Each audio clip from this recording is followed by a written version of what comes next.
अध्यक्ष महोदय, आपकी अनुमति से मैं राज्य का वित्तीय वर्ष 2021-22 का बजट अनुमान तथा वित्तीय वर्ष 2020-21 का पुनरीक्षित बजट अनुमान प्रस्तुत कर रहा हूं।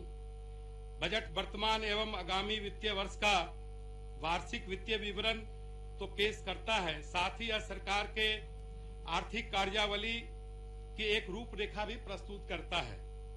वर्तमान वित्तीय परिवेश में सरकार की वित्तीय नीतियां एवं प्राथमिकताएं क्या हो, इसके लिए हमने कृषकों, पशुपालकों, महिलाओं, छात्रों एवं युवाओं, औद्योगिक एवं व्यापारिक संगठनों, सिविल सोसाइटीज आदि के द्वारा प्रदत्त बहुमूल्य सुझाव एवं विचारों को ध्यान में रखकर एक समावेशी विकास का बजट तैयार किया है।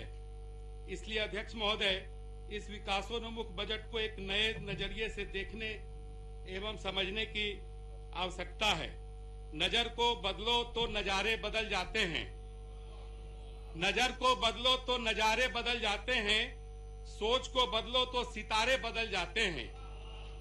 कश्तियां बदलने की जरूरत नहीं, दिशा को बदलो तो किनारे खुद ब खुद बदल जाते हैं। अध्यक्ष महोदय, राज्य के समग्र विकास के लक्ष्य को शामिल करने के लिए आने वाले वर्ष में उठाए जाने वाले दूरगामी कदमों की रूपरेखा एवं ब्यौरा प्रस्तुत करने के पूर्व वर्ष 2020 में राज्य की आर्थिक स्थिति की एक सच्ची तस्वीर प्रस्तुत करना समीचीन होगा। अध्यक्ष महोदय, वित्तीय वर्ष 2020-21 का बजट तैयार करते समय किसी ने सोचा नहीं था कि वैश्विक महामारी कोविड-19 वित्तीय वर्ष 2020 को चुनौतियों भरा वर्ष बना देगा। कोविड-19 ने विश्व के साथ भारतीय अर्थव्यवस्था को एक अभूतपूर्व तनाव में डाला था। देश में कोविड-19 की श्रृंखला तोड़ना आवश्यक था, इसलिए गंभीर आर्थिक परिणाम को समझते हुए भी भारत सरकार द्वारा देश में पूर्ण लॉकडाउन का निर्णय लिया गया। इससे देश के साथ बिहार में भी आर्थिक, सामाजिक और व्यापारिक गतिविधियां रुक सी गई। लेकिन हमारे लिए आम आदमी के स्वास्थ्य एवं जीवन की चिंता अति महत्वपूर्ण थी, इसलिए भारत सरकार के साथ राज्य सरकार ने भी जान है तो जहान है के सिद्धांत का पालन करते हुए लॉकडाउन का अनुपालन किया तथा कोविड-19 को पराजित करने की पूरी तैयारी की गई। भारत सरकार द्वारा कोविड-19 की श्रृंखला को तोड़ने हेतु लिए गए कठिन निर्णय के साथ राज्य सरकार एवं बिहार की जनता ने अतुलनीय सहयोग किया। राज्य की जागरूक जनता द्वारा कोविड-19 के निमित्त सभी नियमों एवं प्रोटोकॉल्स का अनुपालन किया गया। राज्य में पूर्ण लॉकडाउन के कारण आम आदमी अपने घरों में सीमित हो गए।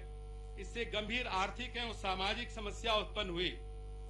तत्काल आम आदमी की बुनियादी जरूरतों को पूरा करने के लिए समाज के संवेदनशील वर्गों तथा निर्धनों में निर्धनतम, वृद्धजनों एवं अन्य राज्यों में काम करने वाले बिहार के श्रमिक भाइयों, महिलाओं एवं बच्चों आदि को सहारा देना आवश्यक था। अध्यक्ष महोदय, अन्य राज्यों में काम करने वाले राज्य के श्रमिक भाइयों की समस्याओं के कारण बिहार को अति चुनौतीपूर्ण स्थिति का सामना करना पड़ा। एक तरफ राज्य के लोगों का ख्याल रखना था तो दूसरी ओर अन्य राज्यों में काम करने वाले राज्य के श्रमिक भाइयों की चिंता भी थी। लेकिन हमने चुनौतियों से डटकर मुकाबला किया एवं इनका निदान भी किया। सीमित संसाधनों के बावजूद भी माननीय मुख्यमंत्री के नेतृत्व में राज्य सरकार द्वारा कई महत्वपूर्ण कदम उठाए गए, जैसे राज्य के शहरी इलाकों में फंसे निर्धन एवं निराश्रित व्यक्तियों के आश्रय एवं भोजन की निःशुल्क व्यवस्था हेतु 27 मार्च 2020 से 2 जून 2020 तक सभी जिलों के शहरी क्षेत्रों में आपदा राहत केंद्र का संचालन किया गया।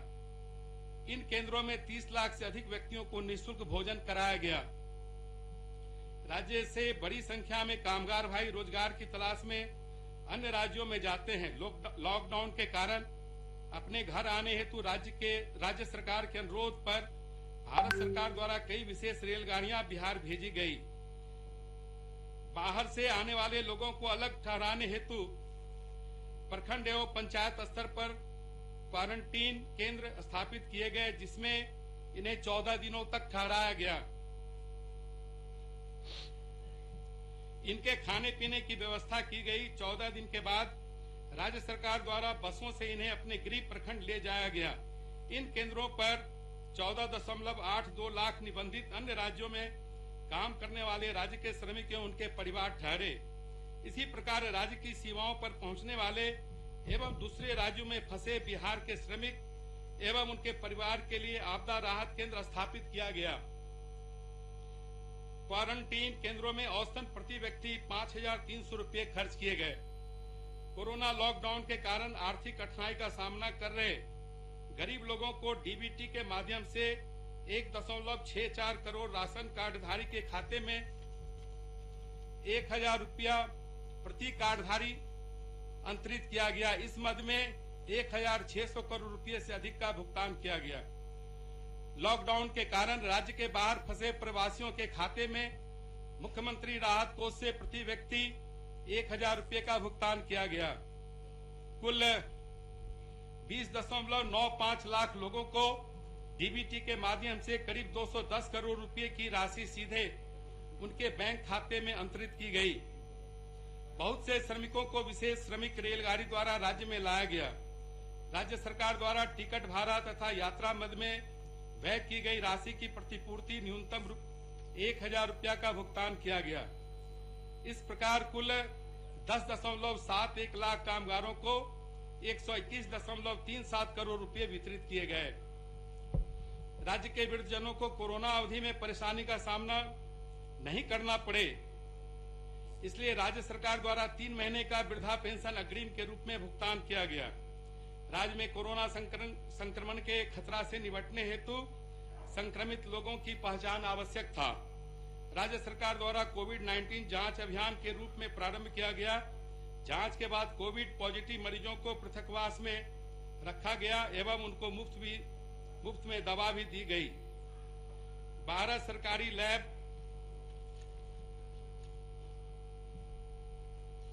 में RT-PCR जांच की व्यवस्था की गई। कोविड-19 की रोकथाम हेतु बिहार में आंकड़ों के अनुसार प्रति 10 लाख जनसंख्या पर 1.72 लाख लोगों की जांच की गई है। प्राथमिक स्वास्थ्य केंद्र स्तर तक जांच करने और जांच रिपोर्ट देने की व्यवस्था की गई है। राज्य के सभी 6 निजी चिकित्सा महाविद्यालय एवं अस्पतालों में भी RT-PCR जांच की व्यवस्था की गई है। यही कारण है कि राज्य में कोविड-19 के रिकवरी रेट में क्रमशः सुधार हो रहा है। वर्तमान में बिहार राज्य का रिकवरी रेट 99% से अधिक है। बिहार राज्य में कोविड-19 के मरीजों में मृत्यु दर राष्ट्रीय औसत से काफी कम 0.58% है। अध्यक्ष महोदय,